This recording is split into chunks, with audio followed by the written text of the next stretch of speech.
अब तुम सोच रहे होगे कि एग्जाम देने जाएंगे और फोड़ कर आएंगे। या तो तुमने उस दिन भी सोचा था जिस दिन तुम्हारा पीरियोडिक टेस्ट था, जिस दिन तुम्हारा हाफ ईयरली का एग्जाम था। क्या हुआ? तुम्हारी असलियत बता दिया मैंने। तुम हर बार यही सोचते हो कि एग्जाम में अच्छा रिजल्ट लाएंगे, लेकिन क्या होता है? नहीं आता है। क्योंकि जब भी एग्जाम होता है उससे पहले तुम डिस्ट्रैक्ट हो जाते हो। तुम्हारा कहना होता है कि सर एग्जाम से पहले दोस्त बोलते हैं चलो 10 मिनट गेम खेलते हैं। 10 मिनट कब 2 घंटे में बदल जाता है पता ही नहीं चलता है। दोस्त बोलते हैं चलो 5 मिनट घूम कर आते हैं। 5 मिनट कब हमारे 2 से 3 घंटे में बदल जाता है पता ही नहीं चलता है। अब आप बोलोगे सर मेरे दोस्त का भी मार्क्स अच्छा नहीं आया है। अच्छा, ऐसा भी तो हो सकता है कि कल के डेट में उसी दोस्त का रिजल्ट तुमसे अच्छा आ जाए। सोचो कैसा फील होगा। सोचो रिजल्ट वाले दिन सब आपके पेरेंट को कॉल करके पूछे कि आपके लड़के का, आपकी लड़की का रिजल्ट कैसा रहा, और आपके पास जवाब देने के लिए कुछ नहीं रहे। कैसा लगेगा? अच्छा लगेगा? नहीं ना। अब आप बोलोगे सर मुझे मोटिवेट कर दीजिए ताकि मैं अच्छा स्कोर कर सकूं, अच्छा रिजल्ट ला सकूं। तो सबसे पहली बात कि अभी मोटिवेशन से खाक नहीं कुछ फर्क पड़ने वाला। अभी बस आपका भला हो सकता है तो वह है अनुशासन से, डिसिप्लिन से। कैसे? रोज 3 चैप्टर कंप्लीट करना है। तब तक नहीं सोना है जब तक कंप्लीट ना हो जाए। सबसे पहले अपने मन में डालो कि मैं कर सकता हूं, मैं कर सकती हूं, आई कैन डू इट। तो अभी के अभी जाओ कमेंट बॉक्स में टाइप करो आई कैन डू इट, मैं कर सकता हूं। तो चलो कैसे करना है, इसके पीछे का 30 दिनों की वो स्ट्रेटजी जिसकी मदद से आप 95% स्कोर कर सकते हो, वो मैं आपको बताने वाला हूं। कैसे कैसे क्या करना है? तो सबसे पहले आपको आज से स्टार्ट करना है। 15 जनवरी आज से स्टार्ट करना है ना। और आपको पता है अपने पहला एग्जाम जो है 18 फरवरी को होने वाला है। तो मोटा मोटी हमारे पास टोटल 30 दिन ही बचा हुआ है। और इस 30 दिनों में हमें क्या क्या करना है? सबसे पहले पूरा सिलेबस कंप्लीट करना है। फिर हमें PYQ प्रीवियस ईयर क्वेश्चन लगाने हैं। साथ में सबसे इंपॉर्टेंट रिवीजन भी कंप्लीट करना है। तो वो सब हमें कैसे करना है? तो सबसे पहले हमें सब्जेक्ट वाइज चैप्टर डिवाइड करना है। जैसे मैं मैथ की बात करूं तो सबसे पहले मैथ में आप अपने चैप्टर को डिवाइड करो 3 भाग में। पहला भाग जो आपको आते हैं, एकदम अच्छे से आते हैं। दूसरा जो एकदम नहीं आते हैं। और तीसरा थोड़ा बहुत, जो थोड़ा बहुत आपको आते हैं। ये काम आपको सारे सब्जेक्ट के साथ करना है। मैथ के साथ, साइंस के साथ, SST के साथ, हिंदी, इंग्लिश, संस्कृत, सभी सब्जेक्ट के साथ ये काम करना है। तो 3 भाग में, पहला जो आता है एकदम अच्छे से आता है, दूसरा जो एकदम नहीं आते हैं, और तीसरा जो थोड़ा बहुत आता है। क्यों? ऐसे करने से क्या फायदा होगा? तो देखो जो एकदम नहीं आते हैं उन्हीं को सबसे पहले स्टार्ट करना है, क्योंकि एग्जाम में सभी चैप्टर का वेटेज बराबर होता है। आपको भी पता है सब चैप्टर पढ़ना हमारे लिए इंपॉर्टेंट है। तो हमें जो एकदम नहीं आते हैं, यानी सबसे पहले कौन से चैप्टर को पढ़ना है? ये जो नहीं आते हैं। जब ये मेरा कंप्लीट हो जाएगा तो मेरा मोटिवेशन, मेरा एनर्जी बढ़ जाएगा। हमारे अंदर आ जाएगा नहीं अब मैं आगे भी पढ़ सकता हूं, आगे भी कर सकता हूं। इसके बाद हमें आना है जो हमें थोड़ा बहुत आता है। थोड़ा बहुत आता है ना, इसी मोटिवेशन से हम इसको भी कंप्लीट कर लेंगे। और जैसे कंप्लीट होगा, ये तो हमें आते ही थे, सिर्फ रिवीजन हम कर लेंगे। इस प्रकार मेरा सारा का सारा चैप्टर कंप्लीट हो जाएगा। सिर्फ ये काम मैथ के साथ नहीं, सभी सब्जेक्ट के साथ करना है। ठीक है, चलो अब बढ़ते हैं। इसके बाद क्या करना होगा? Time management. और टाइम मैनेजमेंट कैसे? देखो जैसे आपने जितना भी अभी तक टाइम बर्बाद किया उसको कहीं ना कहीं भरपाया करना पड़ेगा ना।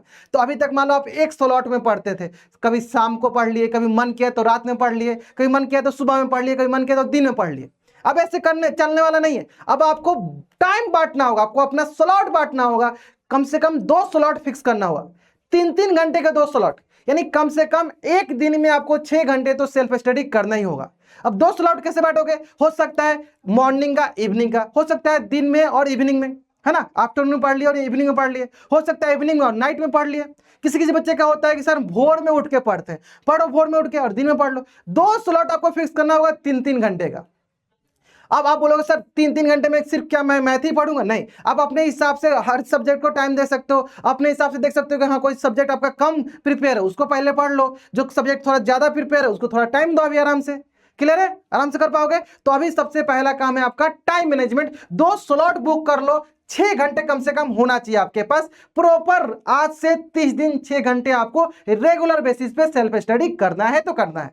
6 घंटे से कम किसी दिन होना नहीं चाहिए। 6 घंटे से ज्यादा हो सकता है, 6 घंटे से कम नहीं होना चाहिए। क्लियर? चलो अब बढ़ते हैं हम लोग आगे। इसमें बात आता है सर सिर्फ मैथ के बारे में बता दीजिए, मैथ में क्या क्या कर सकते हैं।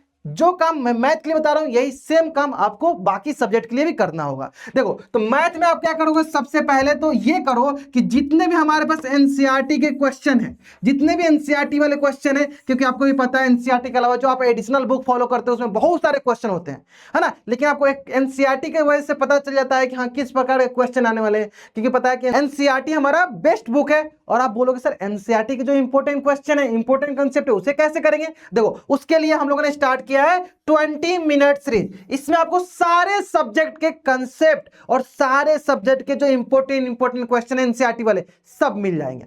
अब आप बोलोगे सर हमें इंपॉर्टेंट तो मिल जाएंगे, लेकिन मुझे कंप्लीट चैप्टर को पढ़ना है, कंप्लीट चैप्टर का एनालिसिस करना है कि क्या क्या चैप्टर में, उसे हम कैसे करेंगे? तो देखो उसके लिए हम लोग प्रॉपर रेगुलर बेसिस पर लाइव क्लास ले रहे हैं। सभी टीचर आके यहाँ पे आपको लाइव क्लास में चैप्टर वाइज सब कुछ पढ़ा रहे हैं। तो देखो आपके लिए हम लोग कितना कुछ कर रहे हैं। ये एकेडमिक आप यहाँ रिकॉर्डेड फॉर्म में देख सकते हो, या फिर अगर लाइव देखना चाहते हो तो लाइव देख लो।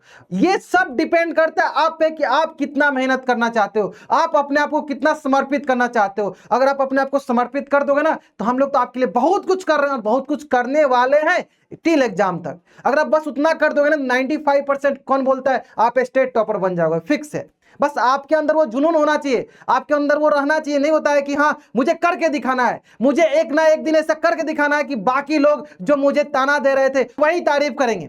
इसी बात पे आप हमसे वादा करो कि सर हम करके दिखाएंगे। तो अभी के अभी आप कमेंट बॉक्स में जाओ और टाइप करो सर हम करके दिखाएंगे। आपने जो बोला कि हमें 2 स्लॉट में पढ़ना है, हम लगातार 30 दिनों तक 2 स्लॉट में पढ़ेंगे। 6 घंटा कौन बोले, हम 6 घंटा से अधिक पढ़ेंगे, लेकिन अब हम अपना टाइम कोई व्यर्थ नहीं करेंगे, हम अपना पूरा टाइम पढ़ाई पर फोकस करेंगे। अगर मेरे लाल अगर आपने इतना कर दिया, तो मेरे लाल आप ही खुद बोलोगे सर आपने एकदम सही समय पे हमें गाइडेंस दिया था, सही समय पे हमें बताया था, अगर वो मैं नहीं करता तो मैं आज यहां पे नहीं रहता। तो उम्मीद करते हैं आपको ये समझ में आ गया होगा, रोड मैप समझ में आ गया होगा कि हमें अंतिम 30 दिनों में क्या क्या करना है, जिससे मेरा सिलेबस भी कंप्लीट होगा, मेरा रिवीजन भी हो पाएगा और मैं PYQ प्रीवियस ईयर सारे क्वेश्चन भी लगा पाऊंगा। ठीक है, तो चलो मिलते हैं हम लोग इसी तरह से लाइव क्लास में और 20 मिनट सीरीज में। तो वहां पे जरूर आया करो और वीडियो देखकर बताया करो कि सर और कौन कौन सा हमें वीडियो चाहिए और कौन कौन से टॉपिक पे वीडियो बना दे, सब करेंगे हम आपके लिए। ठीक है, हम यहां पे उपस्थित आप ही के लिए हैं, आपका हुक्म सर आंखों पे। चलो मिलते हैं हम लोग किसी अन्य वीडियो में इसी तरह के इंपॉर्टेंट टॉपिक के साथ।